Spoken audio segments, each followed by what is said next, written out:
Si algo hemos aprendido en esta pandemia es la importancia de la salud mental en la salud pública general. Fue algo que salió a la vista después de los largos confinamientos y, por supuesto, de las diferentes secuelas de la propia enfermedad SARS-CoV-2.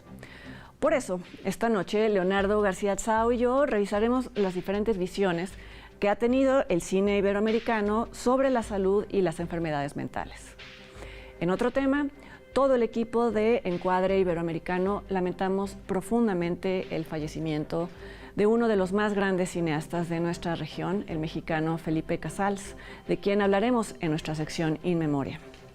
También repasaremos el recorrido de nuestro cine en diversos festivales alrededor del mundo, revisaremos la trayectoria del director ecuatoriano Sebastián Cordero y, para terminar, daremos nuestras recomendaciones de estrenos en salas y en línea. Acompáñenos.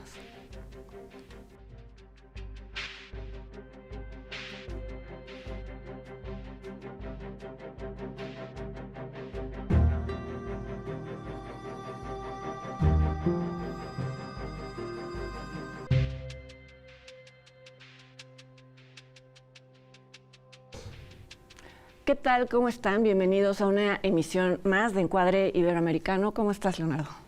¿Qué tal, Fernando? Pues como ya anticipamos brevemente, en esta ocasión quisimos hablar de un tema que ha salido mucho en las conversaciones a raíz de la pandemia y del confinamiento, que es las enfermedades mentales, la salud mental, todo aquello que a lo mejor no había sido tan evidente cuando solíamos salir a la calle y convivir con mucha gente, y que de pronto se acentuó al vernos todos conviviendo en espacios cerrados durante mucho tiempo, y además con la angustia pues de la amenaza que surgió. Y a la hora de pensar cómo se había representado esto en el cine, nos dimos cuenta de que había muchas distinciones. La ficción normalmente ha hablado de locura más como una forma de caracterizar a ciertos personajes, incluso de estereotiparlos, a veces como recurso cómico. Muchas veces como recurso cómico, sí. El manicomio como un lugar que incluso los locos del manicomio ya también a veces son figuras estereotípicas, pero también de un tiempo para acá ya se ha abordado de una manera más seria, ¿no? Ya ni siquiera hablando de locura, sino de, como tal, enfermedades mentales, dónde se atienden, qué importancia se le da, en fin. Entonces eso es lo que vamos a hacer, ver un poco las distintas formas de las que se habla las de la enfermedad. Representaciones. Así es. De la neurosis o como quieran llamarlo. Sí, pues en el cine clásico mexicano, para empezar por nuestro país, sí, quizá no hay de estas representaciones más a profundidad, ¿no? Serias no hay. No hay. No, incluso la que se pretendía ser seria, que era Manicomio, de José Díaz Morales, era, bueno, es de risa loca. Es de risa loca, sí, literalmente. Sí, literalmente. No, yo me acuerdo que un psiquiatra, un psicoanalista la vio y escribió una crítica por una revista que teníamos, se llamaba Cine, y bueno, estableció ahí todas las barbaridades que se cometían en esa película. Pues es que yo creo que el cine en general, no solo en Iberoamérica, sino en general, ha contribuido a muchos de los estigmas que pesan sobre la psiquiatría. Mucha gente no quiere que se le asocie a un psiquiatra o a un medicamento porque van a decir, estoy loco. Estoy loco. Tenemos, por ejemplo, no sé, yo pensaba, incluir el cine de Luis Buñuel no sería propiamente incluir personajes. Bueno, vamos a hablar de una de sus películas más adelante, pero es otro tipo de estado mental. En un momento en el que todos viven, en una película en la que todos se comportan de una forma extraña porque el tono es surrealista, no estamos hablando propiamente de eso, ¿no? Bueno, los surrealistas inventaron lo del amor loco, que era esa obsesión amorosa que llevaba a un personaje a comportarse de manera desaforada, y socialmente inaceptable, ¿no? Sí, estaba pensando en Profundo Carmesí de sí, Arturo Ripstein, que bueno, está la locura también como psicopatía, que esa es otra forma de entender la locura en el cine, ¿no? Y ha habido un montón de asesinos psicópatas. Pero tampoco es por ahí por donde quisimos abordarlo. No, porque no es serio. Es decir, no es un tratamiento de la psicopatía como es un gancho para el horror, ¿no? Es un gancho para emociones baratas. Sí, ¿tú te acuerdas de alguna película de estas, las de los 60 o 70, sí ya empiezan a aparecer representaciones más serias, ¿no? Sí, pero digo, desde Psicosis, el Psicosis desató toda una ola de asesinos psicóticos que bueno, digo, era clásica la secuencia final de Psicosis, donde el psicoanalista o el psiquiatra explicaba por qué Norman era la mamá, y era la peor secuencia de la película porque explica todo, ¿no? Porque no era necesario. No era necesario. No era necesario. Pues estoy pensando si nosotros tuvimos nuestro equivalente a un Psicosis, no necesariamente, ¿verdad? No. Porque tampoco hemos tenido una serie, una beta de asesinos. En serie. Exacto, sí. Exacto. En cambio, digo, el cine hollywoodense es pródigo. Pues estaba pensando en, por ejemplo, una forma humorística de representar la locura se dio en Llámenme Mike, de la que ya vamos a hablar más adelante, solo es para mencionar esas décadas primeras, cómo ¿no? por decir así, la moral imperante hace que la locura se confunda con la comedia. Por eso todos los títulos de las comedias hollywoodenses en México tienen el título loco, ¿no? La locura está de moda, el mundo está loco, en fin, todo se asociaba con locura, ¿no? Como si el sentido del humor fuera de alguna manera socialmente también reprimible, ¿no? Sí, o como que no te debes de tomar en serio a una persona que puede manifestar una enfermedad mental, ¿no? Exacto. Sí, no sé, yo pensaba en cine de Almodóvar, que también sería muy difícil de catalogar como cine de personas locas. Son personas que actúan en el extremo, pero también es más bien cine fársico. Sí, ¿no? Totalmente. Sí. Habíamos pensado si considerar La piel que habito como una de las películas donde se representa la locura, pero El científico loco también es una forma de estereotipar o bueno, tiene que ver más bien con un género literario incluso, ¿no? O con un género cinematográfico, ¿no? Sí. Bueno, y en el resto ya hemos hablado de México, en Iberoamérica hay ejemplos, por ejemplo, Hombre mirando al sudeste de Eliseo Subiela, donde se plantea que si un personaje puede ser extraterrestre o estar mal de la cabeza, ¿no? Cosa que conduce siempre a la cursilería típica de Subiela, ¿no? Y digo, una película que termina con la oda a la alegría ya comete todos los pecados del mundo, ¿no? Es como lo peor que puedes hacer. Ha habido sobre todo buenos documentales, ¿no? Sobre todo a últimas fechas. Sí, el documental ha sido un género muy útil para tratar el tema del tratamiento de los males mentales, ¿no? Hablando de películas que han despertado polémica por el tema de cómo se representa la locura, hace muy poquito pues, se exhibió la animación Ana y Bruno de Carlos Carrera, ¿la recuerdas? En donde claro. Bueno, no sé si la vieron, una madre está hospitalizada en un centro, en un manicomio, y era la imagen que se tiene todavía de los centros, ¿no? En donde las enfermeras malditas, que esto también tiene que ver un poco con la herencia americana, ¿no? O las terapias de electroshock, todo esto que además, no sé si...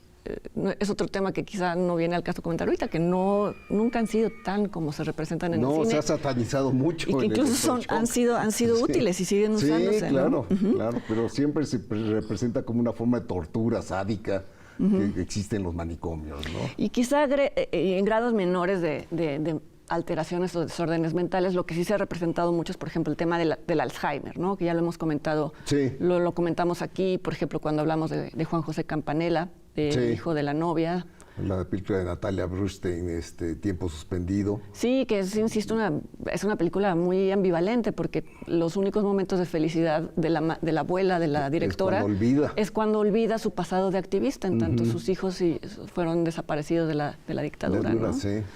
Sí, pero sí era un tratamiento muy emotivo, digamos, del caso, tratándose de su abuela, ¿no? Sí, hace poco salió un documental en Netflix que se llama Vaquero del Mediodía, de Diego Osorno, en donde se habla de otro tema interesante, que es la intersección del arte y la locura, ¿no? Que tanto está todo este mito romántico del artista como alguien que tiene que perder la cabeza para poder crear. El documental te habla de un personaje, Emanuel Loyola, un poeta que desapareció y no necesariamente lo presenta como un loco, pero sí, ¿no? Alguien que no podía vivir en sociedad. Y acaba desaparecido, ¿no? Que desaparece totalmente de la sociedad. que desaparece de las redes, ¿no? Y plantea la pregunta de si es necesario tener un desequilibrio mental para crear, lo cual también ya ha sido muy cuestionado porque se presta la romantización de la locura, ¿no? Sí, médico, loco y poeta, ¿cómo es el dicho? De médico, poeta y loco todos tenemos un poco, pues por ahí va la cosa de Vaquero a mediodía. Sí, bueno, está la película El infierno de todos tan temido, que es la menos mala de Olhovich. En donde también... creo que es la menos mala. Manuel Ojeda, ¿no? Representando a un hombre paranoico. Sí. Y sobre todo... Está en un psiquiátrico, precisamente, pero que intenta rehabilitarse, ¿no? Pero el psiquiátrico también es representado un poco como este lugar del horror, ¿no? Sí. Los electrochoques ahí son otra de las representaciones traumáticas y todos quienes han tenido electrochoques ahí terminan teniendo secuelas, ¿no? Pues no sé, hay películas como Camino a Marte, yo no la vi, tú la viste, ¿verdad? Yo la vi, que era un poco como Hombre mirando al sudeste, atenuada, no tan cursi, pero era una película que no estaba mal, fíjate.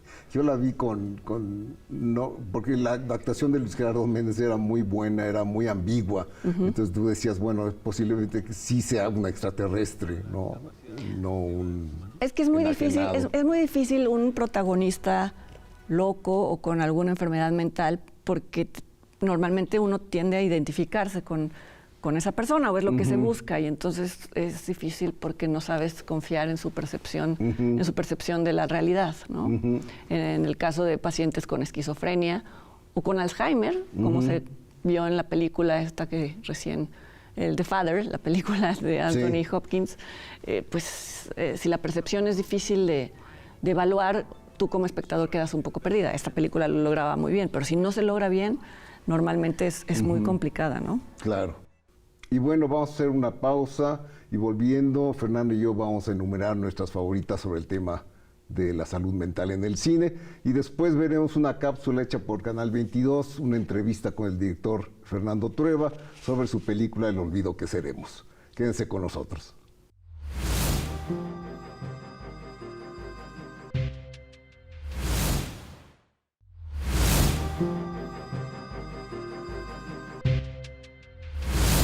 Bueno, ya estamos de regreso y con nuestras favoritas. Aquí hay puntos en común entre Fernanda y yo. Bueno, la quinta ahí coincidimos, que es María de mi corazón, de Jaime Humberto Hermosillo, que nuevamente ahí está planteado el manicomio de Pesadilla, ¿no? El instituto psiquiátrico que no permite que la heroína, o sea, María, que interpreta a María Rojo, salga, porque ella llega con una letanía de que ella solo venía a hablar por teléfono y eso se le considera que es parte de su sintomatología, ¿no? Sí, una loca que se quiere escapar del manicomio. Sí. Es una muy buena adaptación de un cuento de García Márquez, de las pocas buenas, casi única adaptación que ha tenido García Márquez al cine. Sí, porque el guión lo hizo Hermosillo, no lo hizo García Márquez. Pero influye el hecho de que antes de llegar a este lugar, ella era una maga, ¿no? Era una maga y entonces cuando llega y habla de sus animales y de su vida, pues eso contribuye a que nadie le crea. Yo creo que lo que retrata muy bien esta película es el infierno de que una vez que alguien te considera loco, cualquier cosa que dices ya no sales está de eso. Enmarcada en ese contexto, ¿no? Incluso que te están secuestrando, que lo que sea, ya todo es parte de tu locura. Sí, y la película es muy, muy eficaz, es decir, sí te crea esa sensación de horror, de que el héroe, que es Héctor Bonilla, la tiene que rescatar y él también tiene problemas. En fin, la película concluye en tono pesimista. Él abandona, porque como... Sí. Cree que fue abandonado. Entonces todo conspira para que ella no. Que se quede encerrada. Y el cuento es cortito, el cuento se llama Yo solo vine a hablar por teléfono. Sí, yo no lo conozco. Y es como notable que la película dura más de 2 horas, entonces es curioso esa adaptación, pero sí es muy angustiante.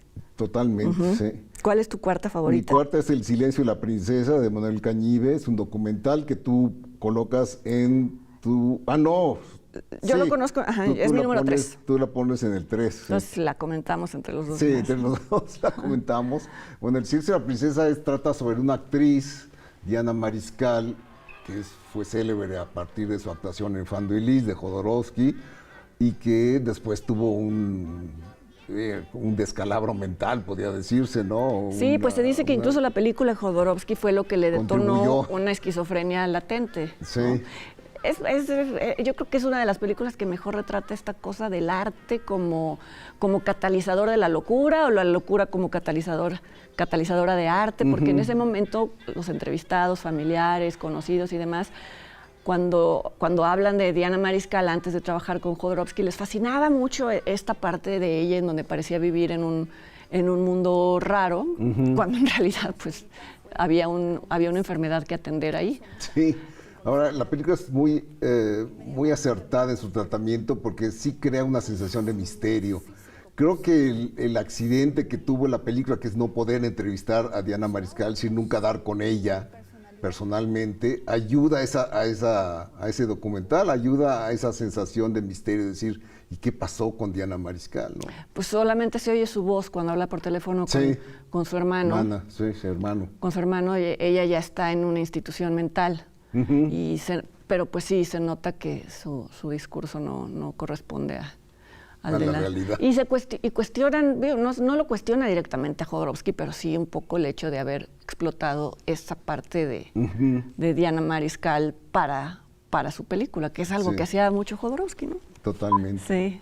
Y bueno, mi número 3 es una película que se ha visto muy poco, en México no se vio, que se llama Inconscientes, es una película española de Joaquín Oristrel, que es una estupenda farsa, una farsa freudiana, por llamarla de algún modo, que se ubica en 1913, sí, Freud está en pleno apogeo de sus teorías, y hay un discípulo de él en España, y en fin, como todas las farsas, es una comedia de situaciones, donde se persigue, los personajes se persiguen, en fin, hay mucha locura, por decirlo así, entre que son dos personajes, son psiquiatras, discípulos de Freud.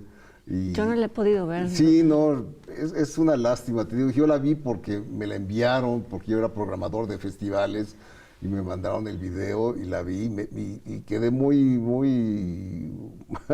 satisfecho con la película. ¿No? Luis Tosar. Luis Tosar es el cuñado, Leonor Watling es la mujer y también Alex Brendemühl es el otro psiquiatra. Entonces sí, es un muy buen reparto y dirigida con extraordinaria ligereza la ligereza adecuada por Oristrel, ¿no? Yo incluso me atrevería a compararla con Billy Wilder, ¿no? Se ve que es un discípulo de Billy Wilder y trató de emular ese tipo de comedias, ¿no? Ay, ojalá se pueda ver en alguna alguna parte. Verse. Sí, nos saltamos el número 4, porque como comentamos antes, El silencio de la princesa, que es El cuarto desnudo de Nuria Ibáñez. Es un documental mexicano, me parece que incluso ganó el Ariel, el mejor documental.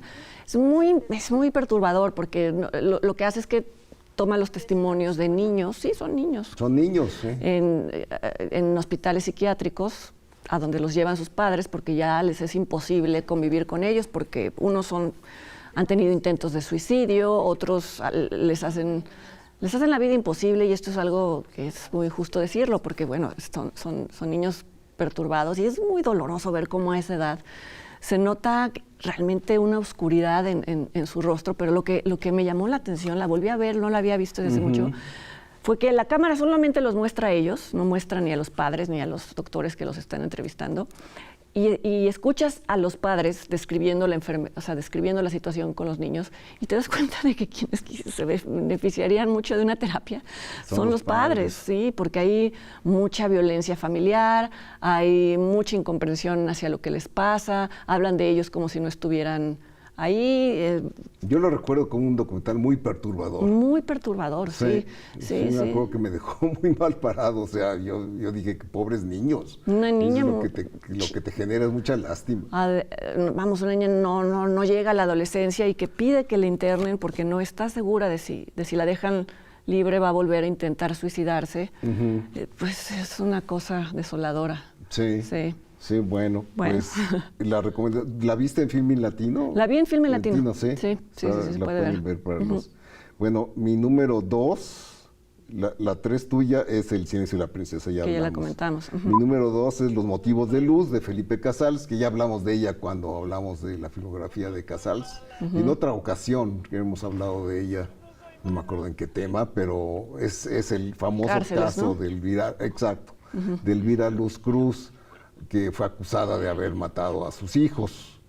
Y de ahí Casals parte para hacer una disección del caso con una psicóloga interpretada por Delia Casanova, quien es la que tiene que diagnosticar si Elvira Luz Cruz sufre de un malestar o si estaba lúcida cuando mató a sus hijos. Que al ¿no? parecer sí, ¿no? Sí, sí, porque cuando están las escenas carcelarias y tiene contacto con otra presa, le pide que le cargue más bien le pide cargar a su hijo, y te das cuenta de que ella tiene todo un delirio sobre el más allá, algo religioso que seguramente fue inculcado por un cura que abusó de ella cuando era pequeña, ¿no? Sí, sí.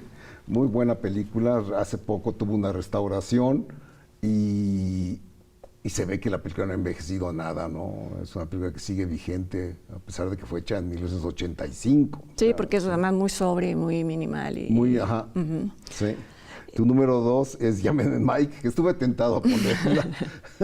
Sí, que la mencioné hace rato. Sí. Pues porque es una especie de adaptación, no adaptación literal, sino basada en la idea del Quijote, ¿no? Alguien que de leer tantas novelas se vuelve loco y comienza a actuar como uno de los personajes, en este caso un judicial en México en los 70. Sí, que lo encierran. Pero con todos los modos de un judicial mexicano, que pues quien vive en México sabrá.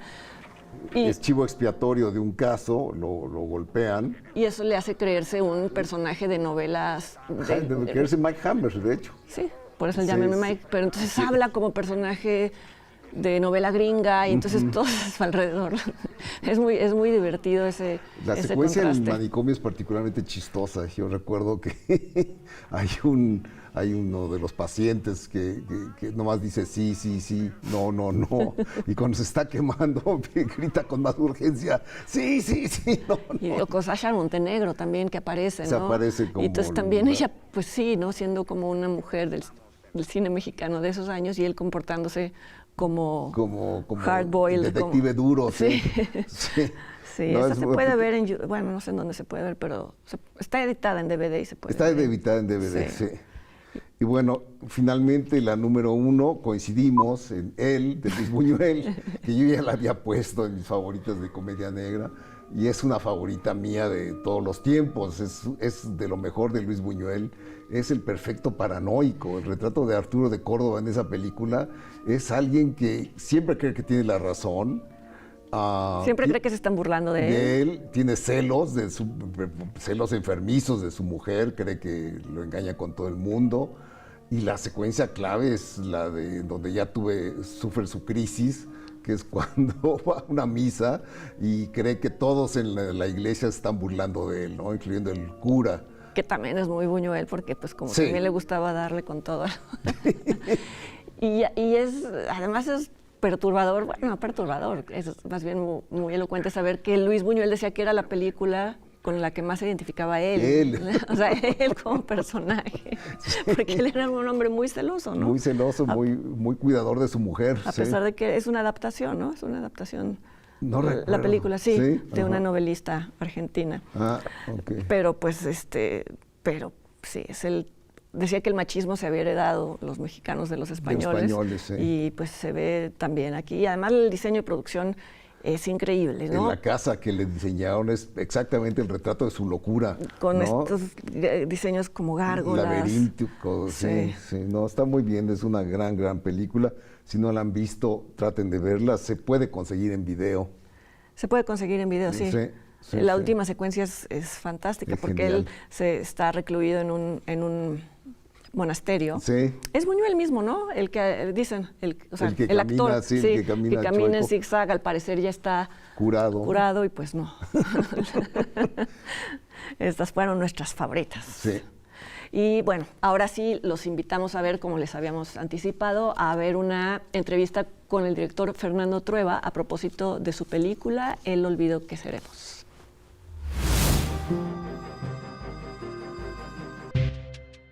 No es que yo tenga un interés en Latinoamérica, ¿sabes? Tengo en el planeta en el que vivo y en la gente y en la especie humana, ¿sabes? Entonces, y dentro de eso, como hago películas, pues buscas buenas historias, buenos personajes, cosas interesantes, ¿no? Que tú pienses que merece la pena hacer una película de ello, ¿no? Lógicamente, con Latinoamérica, como tenemos mucha proximidad a través de la lengua, ciertas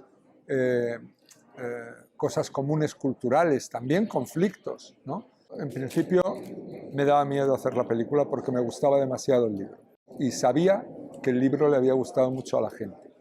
Entonces, ponerte a adaptar un libro que la gente ha llorado leyéndole, que le ha tocado el corazón, es comprar papeletas para pegártela, para el desastre, ¿sabes? Dices, a partir de aquí un libro que gusta tanto, lo único que puedo hacer es decepcionar a los que lo leyeron, ¿no? Y entonces esa cobardía yo la tenía. Pero en un momento, bueno, dándole vueltas y tal, no sé qué, luego también pensé, este personaje tan maravilloso, este médico, este ser humano tan fantástico.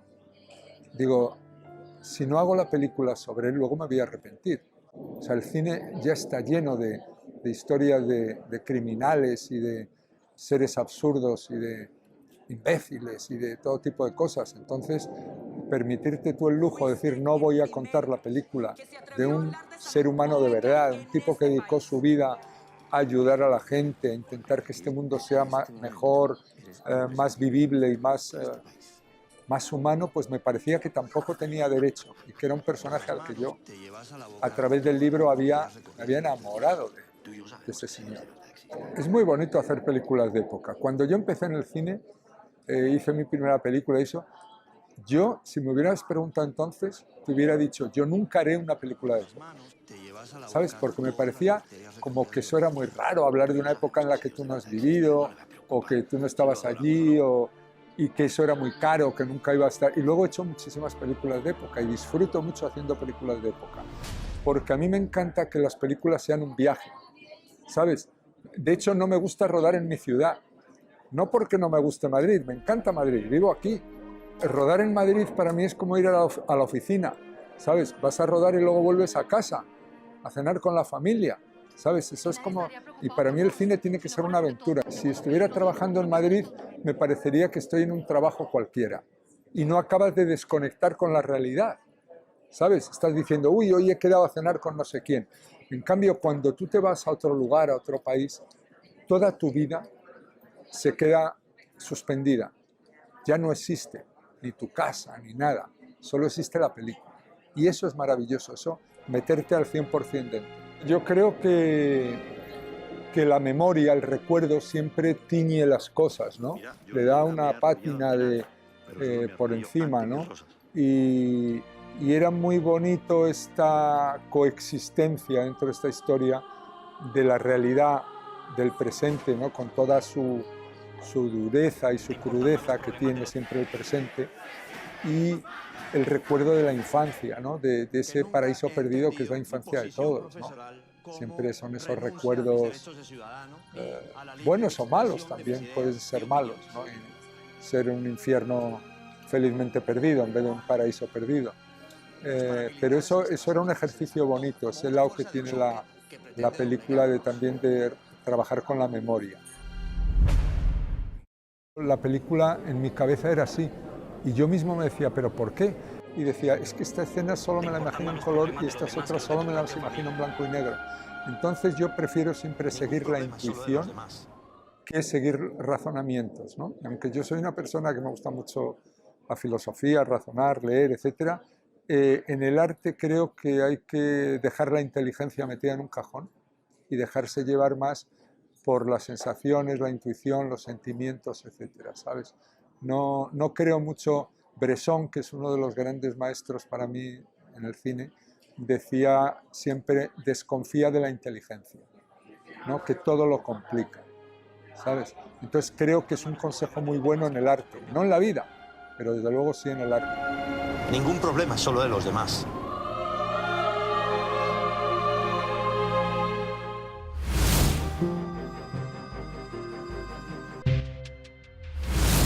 Vamos a hacer una pausa y volviendo vamos a repasar la filmografía del cineasta ecuatoriano Sebastián Cordero. Haremos nuestro In Memoriam con un énfasis en la filmografía de Felipe Casals, recientemente fallecido, y Francina Islas presentará una cápsula sobre el Festival de Cine de Ourense en España. No se vayan.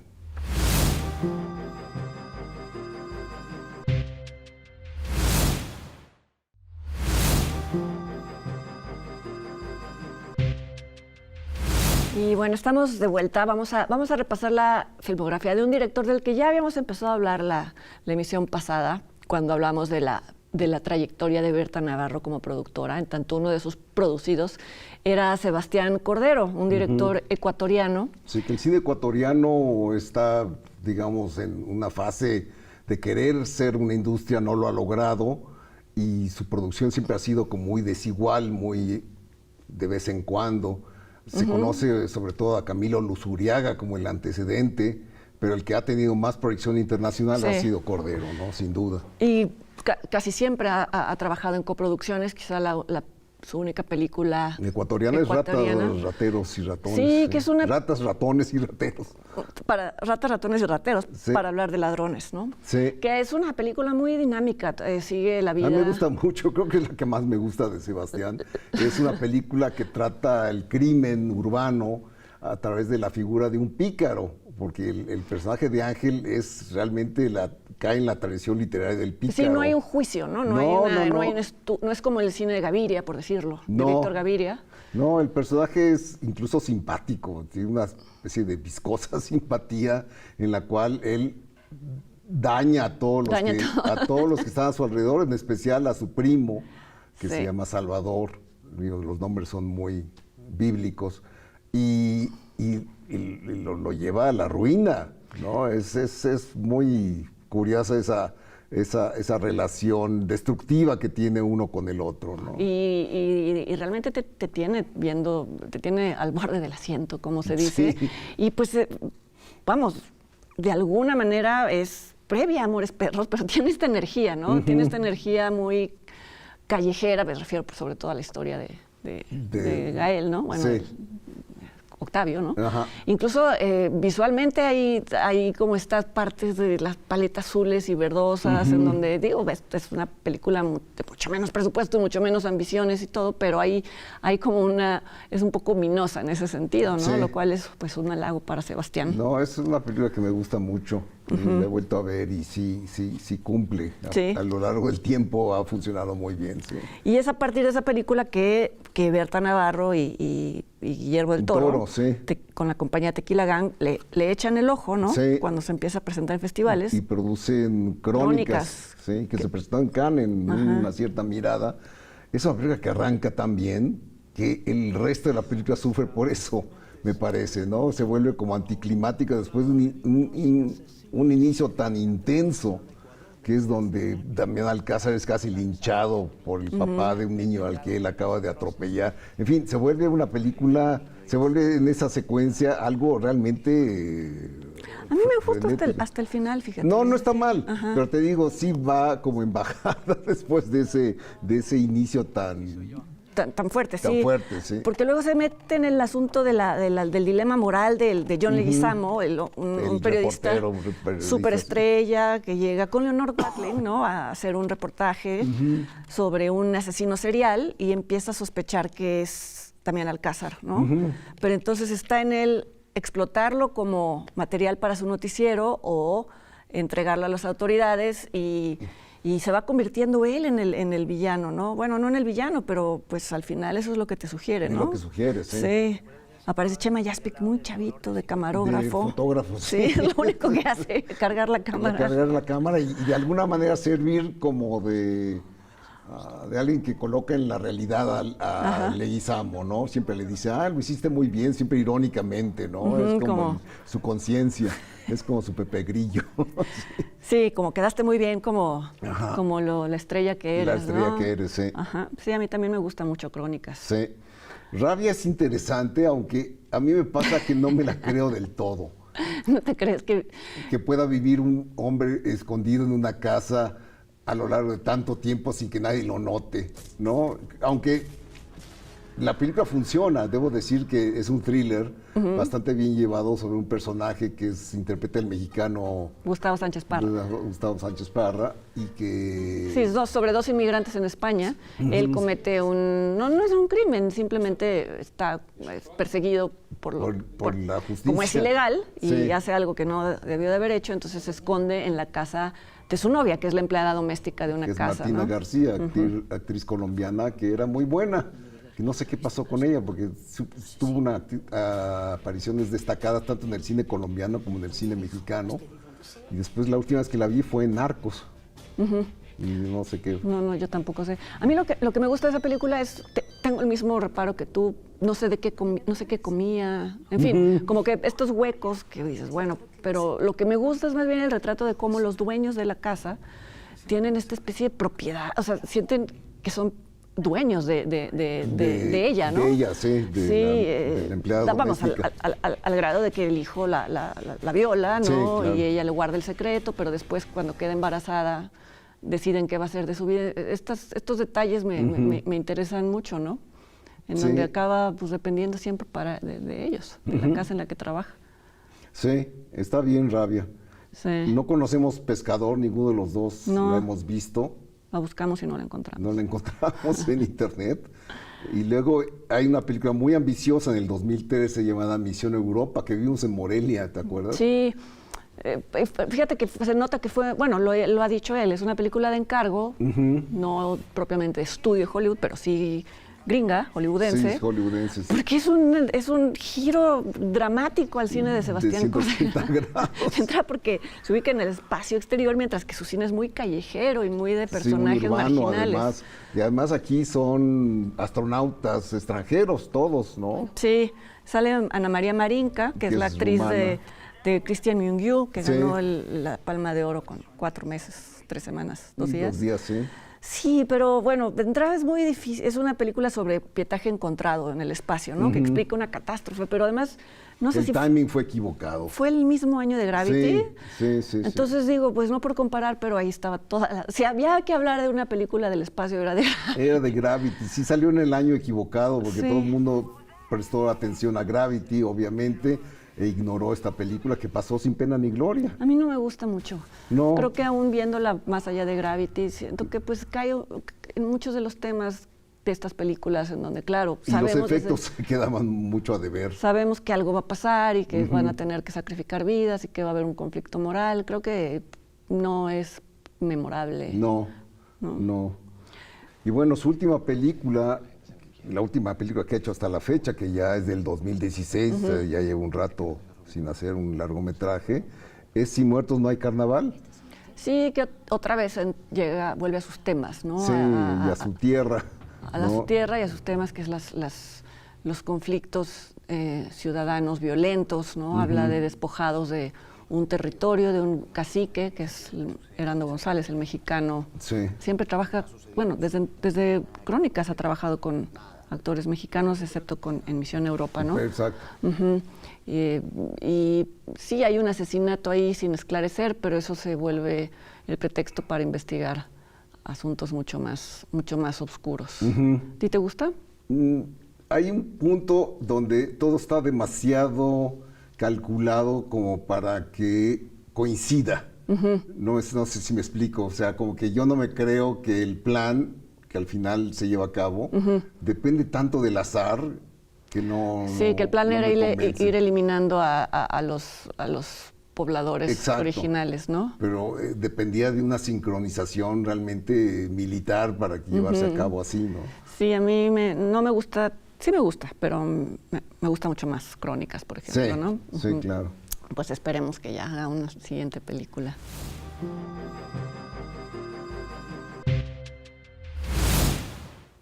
Y bueno, ya estamos en el In Memoriam, recordando a los que se fueron el pasado mes.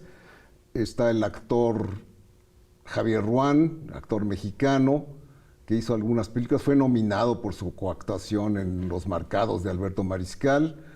Está también el compositor Luis de Pablo, que es español, y es un compositor, vaya, de música seria, que al mismo tiempo hizo algunas partituras de películas de Saura y sobre todo hizo la música del Espíritu de la Colmena, película que hemos elogiado de Víctor Víctor Erice. ¿Sí? Uh-huh. Y bueno, la figura que realmente lamentamos su fallecimiento fue la de Felipe Casals, que es, además de un extraordinario cineasta, uno de los pilares del nuevo cine mexicano de los 70s, pues era un gran amigo nuestro, ¿no? Sí, vamos, todas las muertes son lamentables, pero, Sí. pero hay algunas que duelen más, Que ¿no? duelen más en la medida en que son más cercanos. Sí, bueno, tú llevabas desde siempre Sí, conociéndolos. desde el 77 lo conozco. Claro, sí, hiciste un libro sobre sus películas. Sí. Yo lo conocí hace 10 años cuando estrenó Chico Grande. Chico Grande, sí. Y poco a poco, bueno, siempre fui admiradora de su cine. De su cine, sí. Pero se fue convirtiendo también en un amigo, ¿no? En un amigo generoso. Mucha gente quizá tenía la idea de que era un hombre duro y era todo lo contrario, Proyectaba ¿no? esa imagen de ser hosco y duro, pero en el fondo era un pan, ¿no? Era realmente muy buena persona. Y sí, lo vamos a extrañar mucho, ¿no? Tanto como cineasta como persona. Sí, todavía no nos lo creemos muy bien, porque pues sí, Sí. todavía teníamos incluso planes de hacer cosas con él y demás, pero bueno, pues les recomendamos ver sus películas. Seguramente habrá muchas retrospectivas. Es el mejor homenaje que le pueden hacer Sí, todos a Felipe, ¿no? Sí, claro, que se le siga recordando por sus magníficas películas, ¿no? Así es. Pero bueno, nosotros seguimos y queremos invitarlos a ver una cápsula realizada por nuestra colaboradora Francina Islas del Festival de Ourense en España.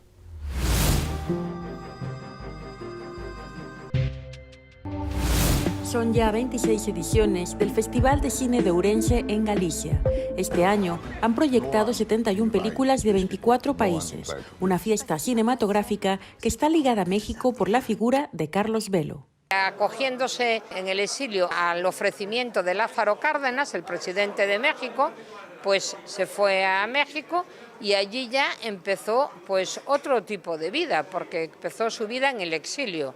Él amó México hasta la profundidad, me consta, así como sé que nunca olvidó a Galicia, sé que amó México hasta lo más hondo de su alma, porque así consta en muchos documentales que realizó. Allí pues desarrolló toda su vida profesional, pero sin olvidar nunca Galicia.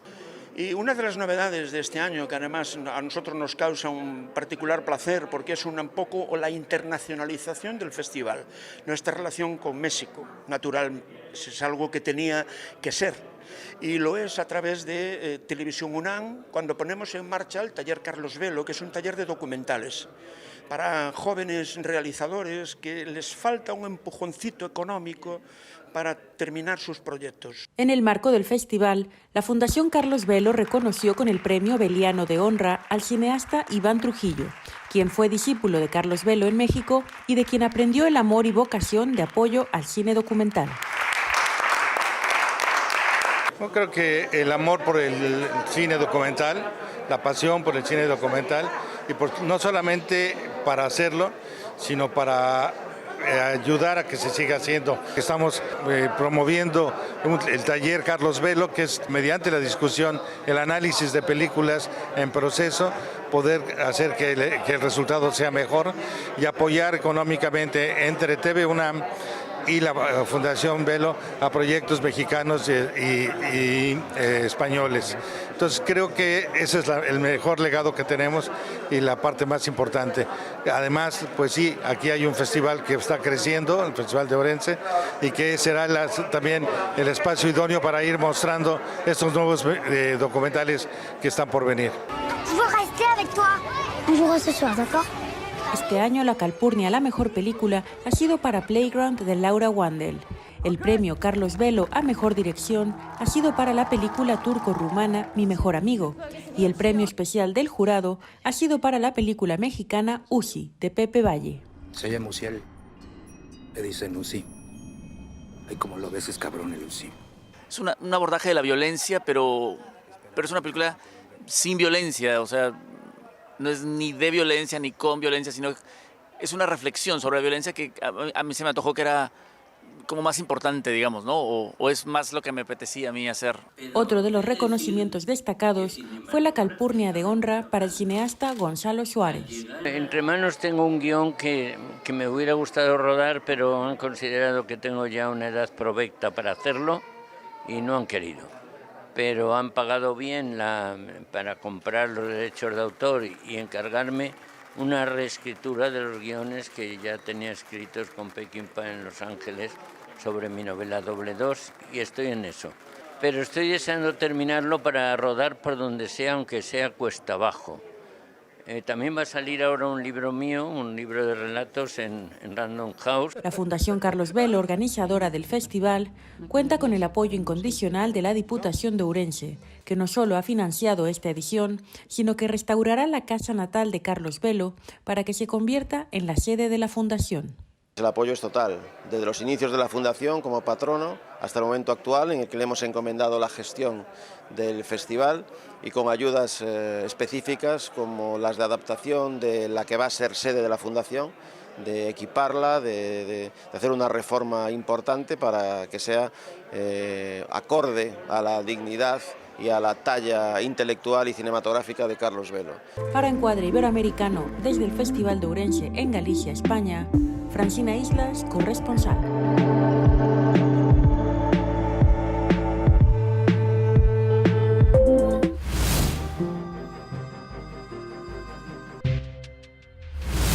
Vamos a hacer una pausa y volviendo vamos a ver una cápsula sobre los festivales de Biarritz y Guadalajara y haremos nuestras recomendaciones sobre estrenos en línea. No se vayan.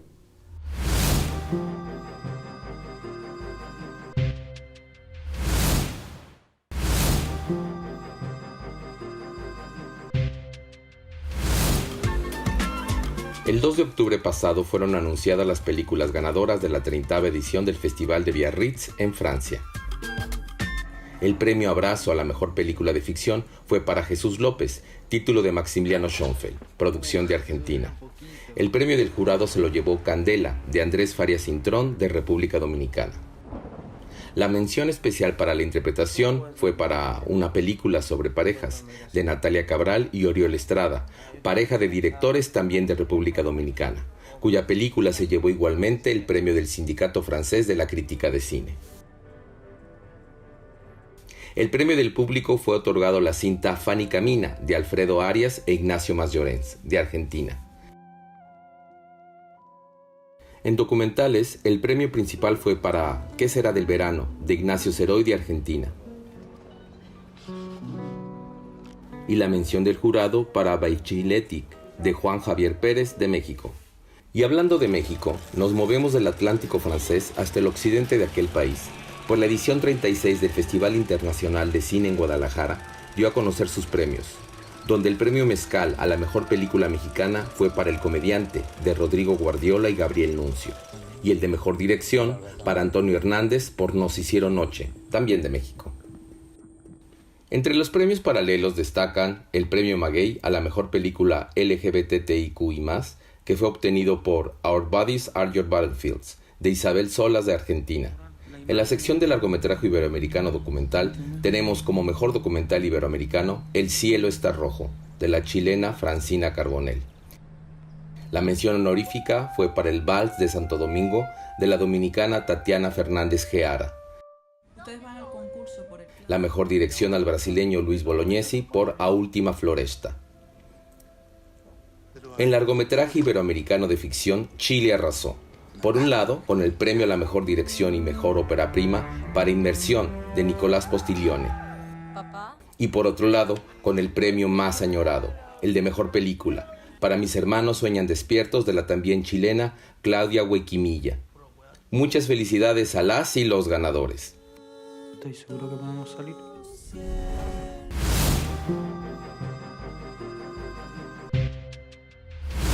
Pues sí, vamos a recomendar algunos estrenos en línea.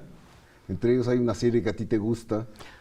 Me gusta, es un decir, me impactó ¿Te mucho. interesa? Sí, es una serie llamada Colonia Dignidad, sí, que es como se llamaba, pues una comunidad, una comuna, una secta, se le podría llamar así, que hubo en los años 60 en Chile, que fue fundada por un ex nazi, por alguien que peleó en la Segunda Guerra Mundial, pero después de, como sucedió con muchos alemanes que no fueron castigados por ello, sí, emigró a Sudamérica. Pero antes de eso tuvo allá una especie de casa hogar en donde abusó de niños, de los niños que... ¿En dónde? En Alemania. Y salió escapando de ahí por eso, no por tanto eso, por así, pero el gobierno de Chile, el gobierno de Pinochet lo recibió con los brazos abiertos y le permitió fundar una colonia llamada Dignidad.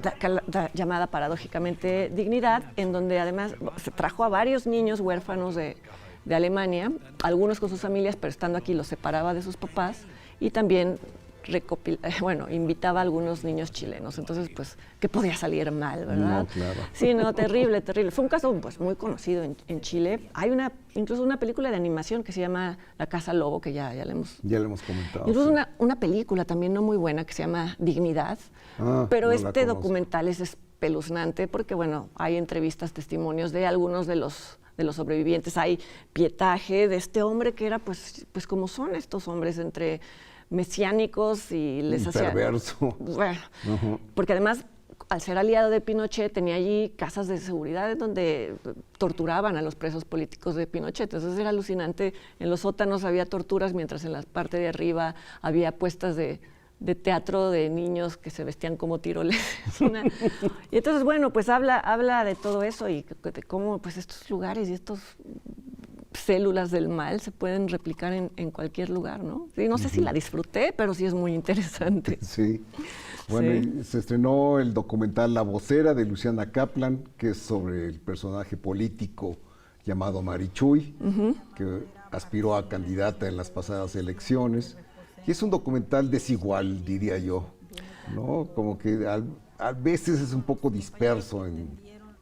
Yo hubiera querido algo más concentrado en la figura de Marichuy. Es que por un lado se va hacia la figura de ella, pero después habla de los problemas agrarios, que se pareciera a otro documental. No sé si a eso te refieres. Sí, a mí eso es lo que me pareció. Sí, lo que me pasó. Sí, pero bueno, pues para quien no conozca nada de ella, allí está, sí, ¿no? Ajá.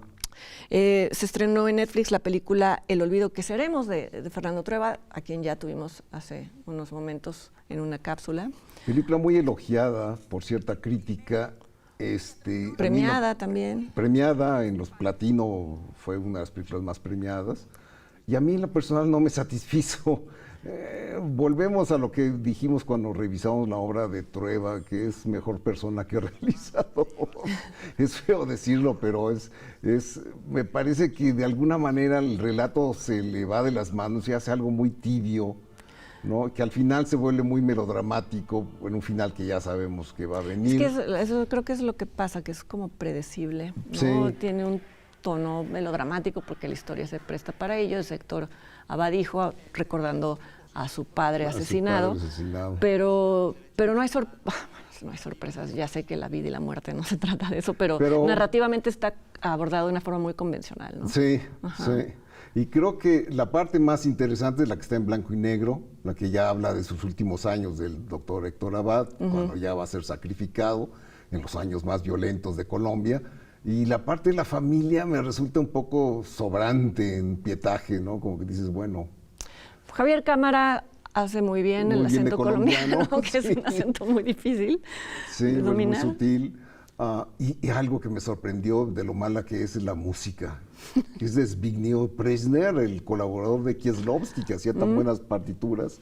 Y aquí hace algo tan sobrevendido, reiterativa, ¿no? Enfatiza todas las emociones, que es lo que no debe hacer una música de cine, ¿no? Bueno, pero pues ahí está en Netflix también. Ahí está en Netflix, sí, El olvido que seremos. Sí, y se estrenó también en Netflix la película Distancia de Rescate, que... Yo vi en San Sebastián, ¿Lo estaba viste en San Sebastián? Sí, que no pasó, no ganó nada, ¿no? Que era, pues yo creo que muy esperada, porque Claudia Llosa es una directora que su película más reconocida ha sido La teta asustada, pero tiene Madre Inusa me gusta más.